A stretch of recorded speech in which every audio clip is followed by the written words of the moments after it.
नमस्कार छात्रों। ई 208 chapter number 1 का टॉपिक 1.2 और 1.3 के बारे में आज ई लेक्चर के माध्यम से स्टडी की जाएगी। First of all I want to give my introduction. I am BL Solanki, lecturer electrical, government polytechnic college Jodhpur.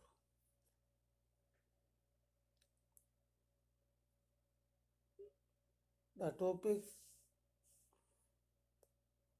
which is to be delivered by E-mode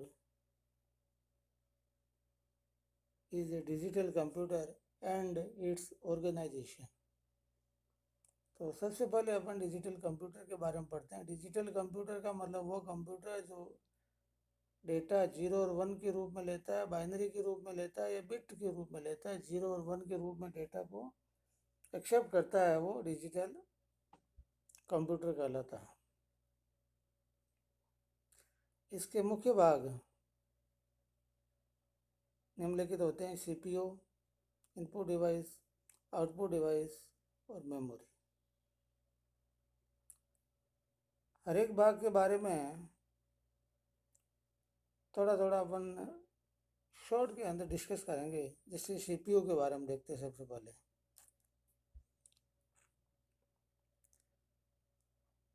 CPU को सेंट्रल प्रोसेसिंग यूनिट भी कहा जाता है।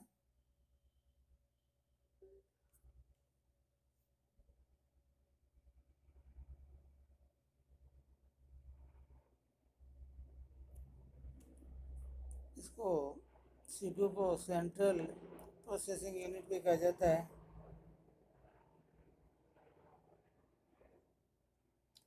It is also known as the MUP।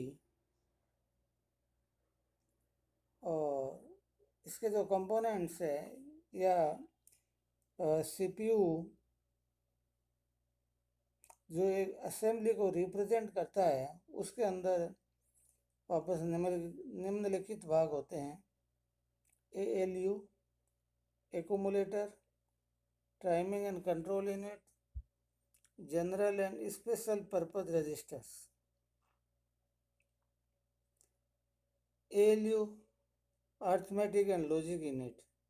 इस unit के द्वारा arithmetic और logical operations किए जाते हैं। जैसे अर्थमेटिक में अपन जानते हैं कि addition, subtraction, division,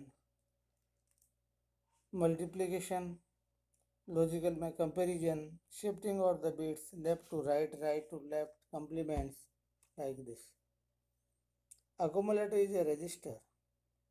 timing and control unit विभिन्न प्रकार के ऑपरेशन जो परफॉर्म किए जाते हैं इस MUP के द्वारा, उसको कंट्रोल करता है कि पर्टिकुलर इंस्ट्रक्शन का ड्यूरेशन कितना होगा। This is control by the timing and control unit. General and special purpose registers basically memory होती है।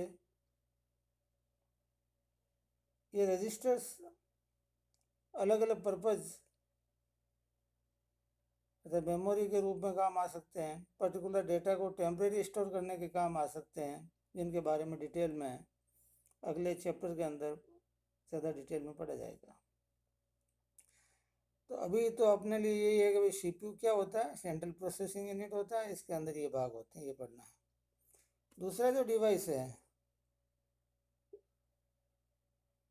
CPU के बाद में अपन ले लेते हैं इनपुट डिवाइस। इनपुट डिवाइस का मतलब होता था computer receives the data and the instructions through the input device, and input device they converts the instructions,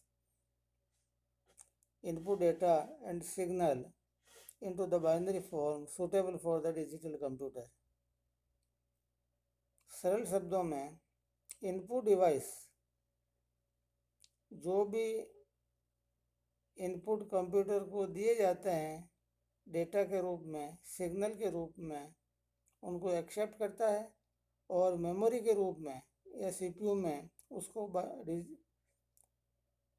binary form में कन्वर्ट करते हुए उसको डिजिटल कंप्यूटर में देता है।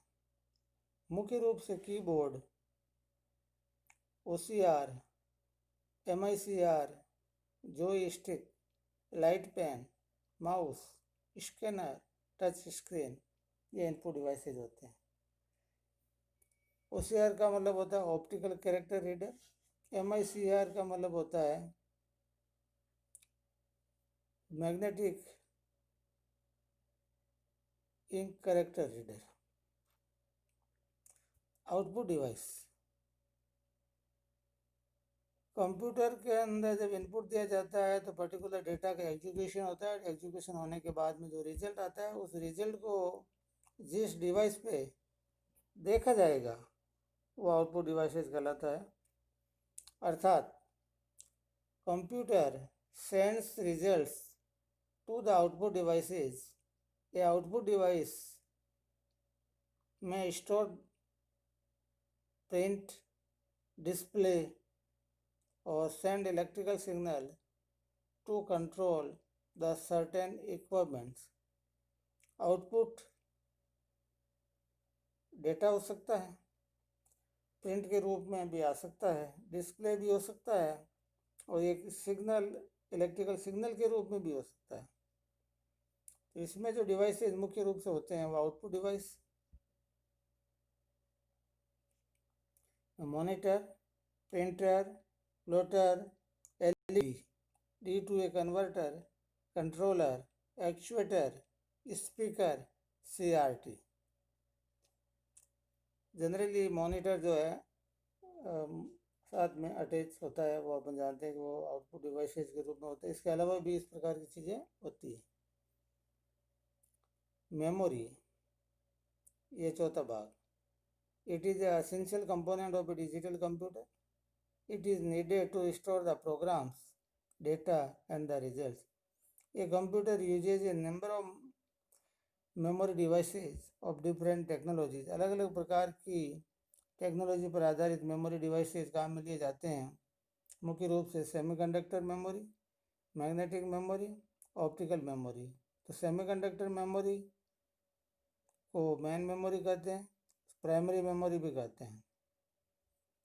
ये स्टैटिक डिवाइस होता है, ये फास्टर है, स्मॉलर इन साइज है, लाइटर इन वेट है और less consume power less consume करता है, इनबिल्ट होती है। इसमें रैम और रोम दो प्रकार की मेमोरी को आती है। रैम का मतलब रैंडम एक्सेस मेमोरी, रोम का मतलब read only memory. RAM volatile होती है, रीड राइट टाइप की होती है, जबकि रोम ओनली रीड ओनली मेमोरी होती है। रैम के वापस फर्दर भाग देखें, SRAM, DRAM, IRAM, SDRAM, SGRAM, DDR, SDRAM। S का मतलब स्टैटिक, D का मतलब डायनेमिक, I का मतलब इंटीग्रेटेड, SD का मतलब सिंक्रोनस डायनेमिक, SG का मतलब सिंक्रोनस ग्राफिक्स, DDR का मतलब होता है double data rate RAM. ROM read only memory, non volatile memory. इसमें मुख्य रूप से PROM, EPROM, EEPROM प्रकार की होती है, जिसमें ROM का मतलब हो जाएगा रीड ओनली मेमोरी। पहले में जैसे मैंने P लिखा, इसका मतलब होता है programmable read only memory. EP लिखा मैंने, इसका मतलब है इरेजिबल प्रोग्रामेबल रोम। थर्ड में मैंने EEPROM लिखा, तो EEPROM को ई स्क्वायर भी कई बार बोलते हैं, E2PROM, इलेक्ट्रिकली इरेजिबल प्रोग्रामेबल रोम। तो ये सेमीकंडक्टर मेमोरी होती है। मैग्नेटिक मेमोरी, मैग्नेटिक मेमोरी को सेकेंडरी मेमोरी भी कहते हैं, बैकअप मेमोरी भी कहते हैं। नॉन वोलेटाइल प्रकार की होती है। Hard disk, magnetic tape, floppy disk, optical disk, magnetic bubble type की मेमोरी मुख्य रूप से मैग्नेटिक मेमोरी के अंदर आती है। मैग्नेटिक मेमोरी जो कि सेकेंडरी प्रकार की है, वो एक हार्ड डिस्क, जनरली एक एक्सटर्नली अपन किसी भी डिजिटल कंप्यूटर के साथ में इंटरफेस कर सकते हैं। इस प्रकार आज अपने पढ़ा कंप्यूटर का ऑर्गेनाइजेशन किस प्रकार का होता है, क्या क्या कंपोनेंट है और हर एक कंपोनेंट के बारे में स्टडी की है। Thank you.